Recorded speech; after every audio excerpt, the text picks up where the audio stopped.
What is your name, please? My name is Chester Locke. What is your name, please? My name is Chester Locke.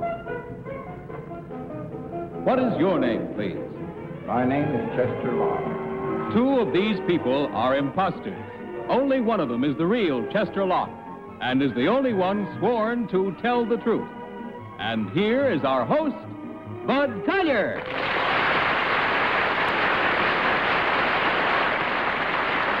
Thank you very much. Thank you, good evening, and welcome once again to our game of deliberate misrepresentation, wherein our panel tries to figure out which one of three challengers has sworn to tell the truth. To Tell the Truth is brought to you each week by America's #1 tonic, Geritol, the high-potency tonic that helps you feel stronger fast. And now let's meet our cross-examiners. What is your name, please? My name is Polly Burton. My name is Ralph Bellamy. My name is Kitty Carlisle. And my name is Hy Gardner.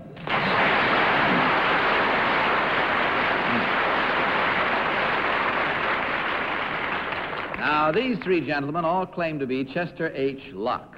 Only one, of course, is the real Chester H. Locke. The other two have merely assumed that identity, and they do not have to stick to the truth. Now, panel, in front of you, there is a copy of an affidavit. Will you please follow along with your copies while I read to you? I, Chester Locke, a former cattle rancher, am now an executive with a major American oil company. Previously, however, I was in the entertainment business. My partner, Tuffy Goff, and I made 8 feature films together and worked as a team in radio for 25 years. You may remember us as Lum and Abner. Signed, Chester Locke.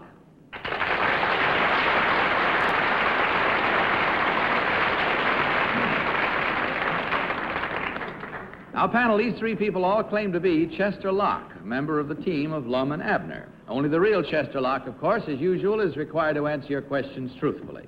Each of you will question until you hear this signal, and at the end of the questioning period, you will be asked to register your vote for the one who, in your opinion, is the real Chester Locke. And we'll begin tonight's round of questioning with Kitty Carlisle. Kitty? Thank you, Bud. #1, are you Lum or Abner? I'm Lum. #2, are you Lum or Abner? I'm Lum. Well, then you must be Abner.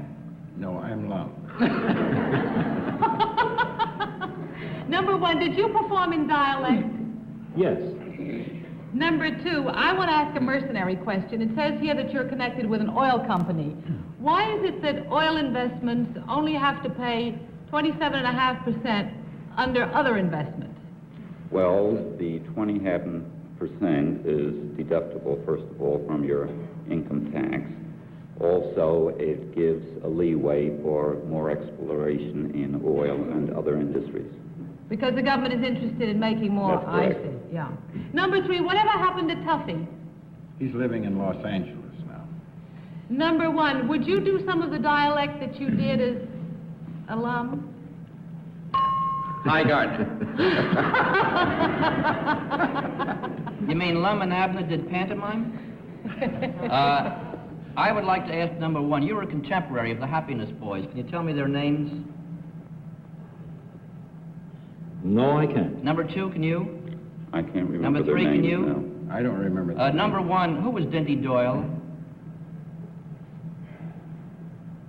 The name's familiar, but I can't tell you. #2, would you know? I can't quite #3, remember. would you know? I don't remember. #1 again, what comedian made the phrase, "Was you there, Charlie," famous? Oh. He was your competition. How about you, #2? I can remember the phrase, but right offhand I can't #3, think would of you it. know? Could it have been Jack Pearl? #3, what was Eddie Cantor's theme song? I don't remember. What oil company did... Gun on the oil. Polly Bergen. Is he the same man that did the plays? No. You No, weren't that was a even- different one? You weren't even born then. Oh. I just wanted, you to know that I knew all those things. #1, did you or your partner play Kingfish? That was Amos and Andy, Polly. Oh, I'm sorry. That's perfectly all right. Cosmo and Corral. They were good, too. Thank you. I'm sure there was. Number 2, could you tell me what is an offset well? Pardon? An offset well. Number 1, could you tell me what an offset well is? Oil well? No, I can't tell you that. Number 3. Ralph Bellamy. Number 3, what's an offset well? Why, we're working as a team today. Well, if you have production in one well and you drill an offset well, that's right across from the next location. By the way, what oil company are you with, number 3? Continental Oil. Continental. Do you happen to know under what 3 studios they've just recently discovered oil in Hollywood? I believe 20th Century Fox is one. Well, it's producing there, but what 3 studios? Number 1, do you know they've just found oil under 3 new studios? No, I don't. Number 2, do you know? No, I can't remember. They needed it like a hole in the head, I guess. Number 3, what does viscosity mean? I don't know. All right, time to vote. Without consultation, will you mark your viscosities and select number 1, number 2, or number 3? Remember, please, that if the team of challengers, the team of challengers receives $250 for every incorrect vote, which means, of course, that they can win as much as $1,000 if they defeat or fool the entire panel. All right, panel, ballots all marked? Polly, how about you? For whom did you vote? I voted for number 3. I may not know anything about kingfish, but I do know about offset wells, and so did number 3. In relation to Orson? Ralph Bellamy. Oh, really? Number 3.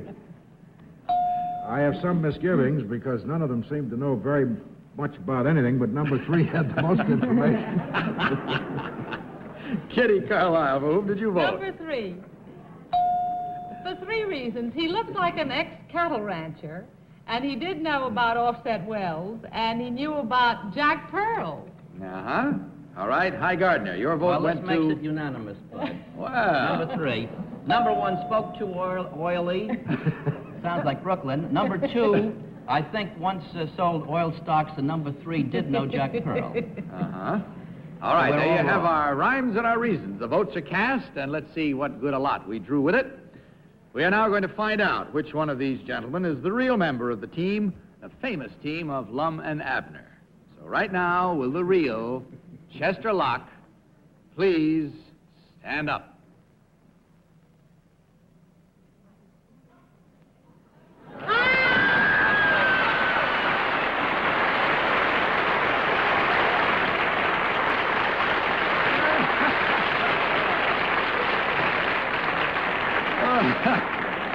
Thank you very much. It's a happy panel tonight. Number 1, would you tell us who you really are and what you do? My name is Charles Ryder, and I'm a senior instructor with the Dale Carnegie Institute, Brooklyn Division.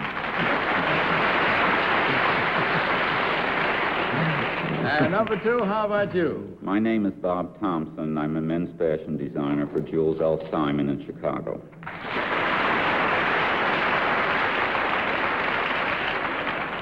Well, it was a great pleasure having you all here tonight, and as I say, the panel will crow now until we see what happens during the rest of the show, and well, they should, believe me. It must be nice to find out that they still knew you, too. And whatever the reason was, inasmuch as you fooled nobody, I'm sorry to say, nonetheless, from Geritol comes $150 to be divided among you. Thank you very much for being with us. Good night, and the best of good luck to you.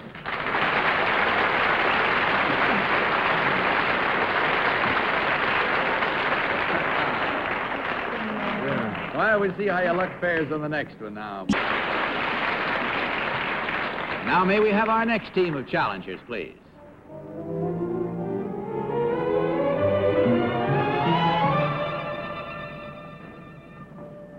What is your name, please? My name is Dolores Shorty. What is your name, please? My name is Dolores Shorty. What is your name, please? My name is Dolores Shorty. All right, panel. Once again, may I direct your attention to your copies of this affidavit. I, Dolores Shorty, am a full-blooded American Indian. Since I am familiar with the customs and handicrafts of my tribe, I made the costume I am now wearing. Earlier this month, at Sheridan, Wyoming, in competition with over 100 Indian girls from 55 tribes, I was chosen on the basis of poise and personality as Miss Indian America of 1957. Signed, Dolores Shorty.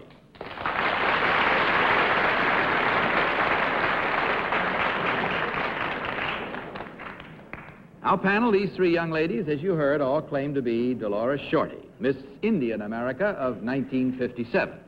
Remember, please, that only the real Dolores Shorty is required to answer your questions truthfully, as usual, and we'll begin this round of questions with Hi Gardner. Hi?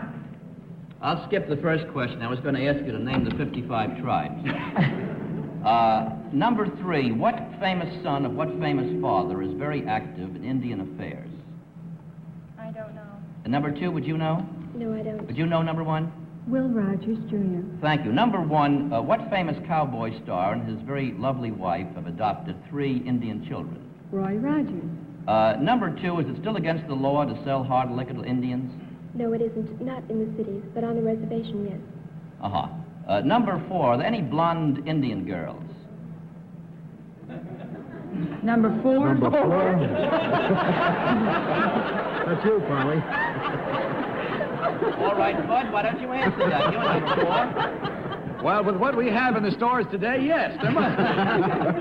All right, number 3, are there any blonde Indian girls? There are some, the half-breeds. Half-breeds, I see. Polly Bergen. Number 1, what tribe are you from? I'm Nez Perce. I beg your pardon? Nez Perce. Oh, Nez Perce. Where do you live? Kamei, Idaho.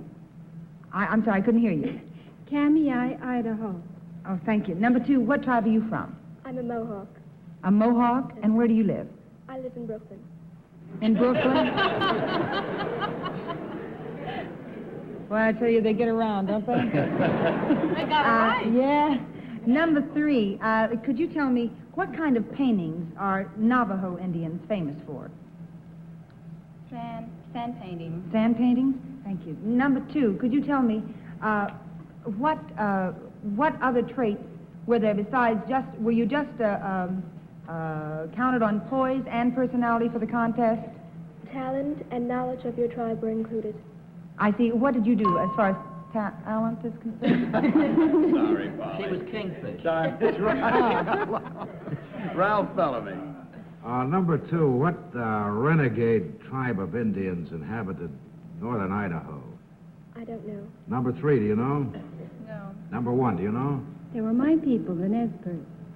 A renegade tribe. Half of them got chased into the state of Washington for making war against the United States. Number 1, what is the earliest form of Indian writing on record? I really don't know. Number 2, do you know? No, I don't. Number 3. I wouldn't know. Number 1, under what cabinet secretary do the Indian Affairs fall? Under the Department of Interior. Kitty Carlisle. Number 3, I'm going to reverse the proceedings for a moment. You were elected Miss Indian America, and I'm going to try to pick Miss America in Atlantic City next week. I've been invited to be one of the judges, and I'd like you to tell me what to look for to be as a judge. What did you think a judge should be?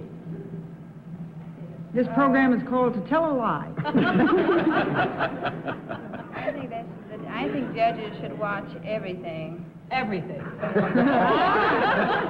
I mean... May I say that I agree. Huh? About the person. About the person. You're wearing jewelry that you have made yourself? No.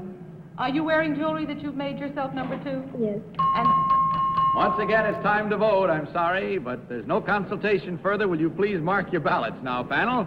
And select as your choice number 1, number 2, or number 3. Okay, panel, all set? Polly? Ready or not, here we come to you first. For whom did you vote, Polly Bergen? Oh, I voted for number 1 because she knew all the answers, but I wanted to vote for number 2 because I might have been wrong, but Brooklyn would have loved me. Ralph Bellamy, your vote went to... Number 1. I just felt she had all the answers, too. How about you, Kitty? I voted for number 3. I never heard of the Nesbergs going into Washington. And Hi Gardner, you cast your vote for... I also voted for number 1, and I hope I'm wrong because I would like to tell the truth to be the only program in the history of television where the Indians win. Well, all right, let's see if they do. With your minds made up and the votes all counted, let's see which one of these pretty ladies is the real Miss Indian America of 1957. Will the real Dolores Shorty please stand up?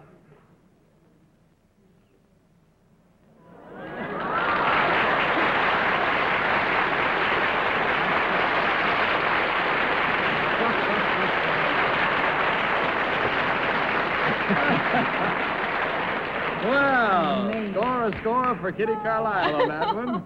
And now let's find out about these other lovely young ladies. How about you, number 1? Would you tell us who you really are and what you do?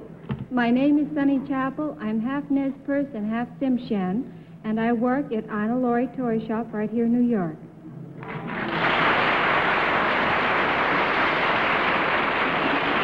And number 2, how about you? My name is Carolyn Dybo, and I'm a full-blooded Mohawk Indian, and I go to Manual Training High School in Brooklyn.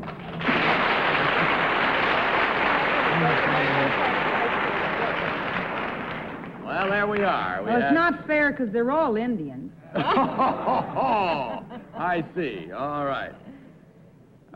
Nobody tried Kemosabe on any of them. I thought surely somebody would, but nobody did. So may I say to you nice ladies that there were 3 incorrect votes at $250 each for a total of $750 for you 3. Thank you very much. Hope you enjoyed your visit. We certainly did. Good night and good luck.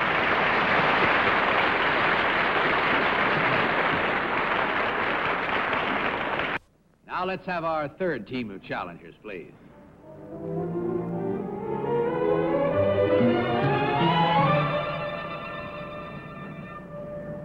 What is your name, please?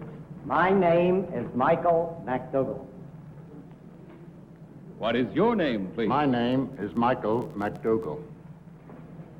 What is your name, please? My name is Michael McDougall. Now, panel, will you follow along again with your copies of this affidavit? I, Michael McDougall, am a gambling detective.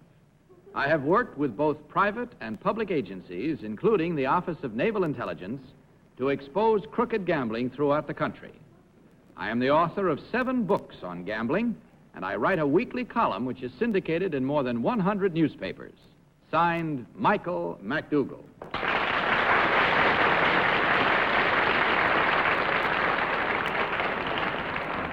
All right, panel, as you heard, these 3 gentlemen all claim to be Michael McDougall, gambling detective. Will each of you once again question until you hear the signal? Our guests are ready. We'll start with Ralph Bellamy. Ralph? Well, number 1, other than Nevada, where is it legal to gamble in the United States? Nevada is the only state. Number 2, same question. Same. Number 3. Nevada. Number 1, what does the hard way mean? To make either 6 or to make any even number with doubles, like 8 with 2 4s or 6 with 2 3s. Number 2, what does birdcage mean in gambling terms? It's a device in which the numbers are carried. Number 3, what is back of the line odds? What was that? Back of the line odds. Back of the line odds? Yeah. They vary in different establishments. Number 1, what are back of the line odds? Kitty Carlisle. Number 3, it says in the affidavit that you wrote 7 books. What are some of them? Well, there's McDougall on dice, McDougall on cards, McDougall on poker. Thank you. I get the idea. Number 2, is there much crooked gambling in America? There's considerable crooked gambling. Number 1, is there any honest gambling in America? Oh, yes. Number 3, could you tell me the house is supposed to get an ordinary, normal percentage in the ordinary course of the game, and most people think that that's enough to keep the house honest. Is this a canard spread about by gambling houses, or is it true? It's true. Hi, Gardner. Number 1, who was the advisor on gambling to the Dominican Republic and Cuba, both? I know a man who claims he is, but I doubt if he is. There is no official advisor. Would you mind giving me his name? Scarney? Yes. Can you tell me what he looks like? A gambler. Number 2, can you tell me what John Scarney looks like? I just as leave not. That means you don't want to or don't know? I don't want to. Number 3, how about you? He's a husky, dark fellow. Number 2, what are snake eyes? A pair of aces. Number 1, what service syndicates your column? McClure. Is it true that in Las Vegas that you can do anything you want to with chips? You can buy groceries or do anything with them that's practically legal tender? Not in every store. Would you say... Holly Bergen. Number 1, what does crimping mean? Bending the corners of the cards to control them. Number 2, what is the field? What is known as the field on a dice table? The area in which the play is made. And number 1, what is known as the field? Field numbers. Well, the field numbers or the field? Which did you ask? All right, field numbers. 2, 3, 4, 9, 10, 11, 12, but it might be something else. Number 3, can a person stand, can just a player stand on a soft 17, or must he hit? He can stand or hit as he pleases. The player. I see. What about the dealer? The dealer. That's it. Time to vote now, so deal your ballots out and mark them. Select, of course, by your ballots, number 1, number 2, or number 3. All ready, panel? No. Polly still thinking? I don't know either. You don't know either? Well, I'm sorry, we have to go. So, Polly Bergen, mark your ballots and tell us for whom did you vote? All over the place. Well, I'm wrong, but what is this? Oh, I'm wrong, but I'm voting for number 1. I hope I'm right, but I think I'm right. Wrong. I'm voting for number 1, actually, because he seemed mad enough at Scarney to be a competitor. I think it's number 3 because he was the only one who could identify him, but number 1 just might have been mad about the whole affair. I see. Ralph, how about your vote? Number 1. Now I know I'm wrong. I have the same feeling, Connie. Nothing personal. I have no reason. I don't know. All right, Kitty Carlisle, your vote went As to... you can see, I started out for number 1, but I really voted for number 2. Uh-huh. I was sold a bit on Scarney, too, but number 2 didn't want to say what he looked like. And so I voted for number 2. Okay. Hi, Gardner. How about you? I voted for number 2 also. He had the right answers. He seemed to be indignant about Scarney. Number 3 said Scarney's husky, he's slight. And I don't know, it seems to me that number 2 has the dignity to say that those dice are loaded. All right, there we are now. Rhymes, reasons, and songs. The votes are in. Let's find out now which one of these 3 gentlemen is the real gambling detective. Will the real Michael McDougal please stand up?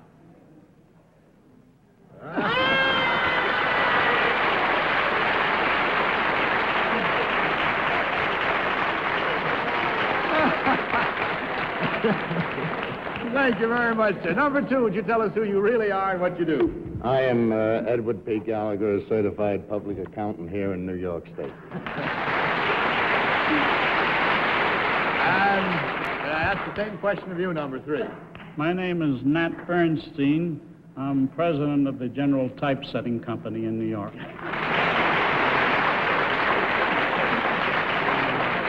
Well, that time we had exactly 2 incorrect votes at $250 each for a total of $500 from Jarrett Hall. Gentlemen, thanks for being with us. Good night and good luck.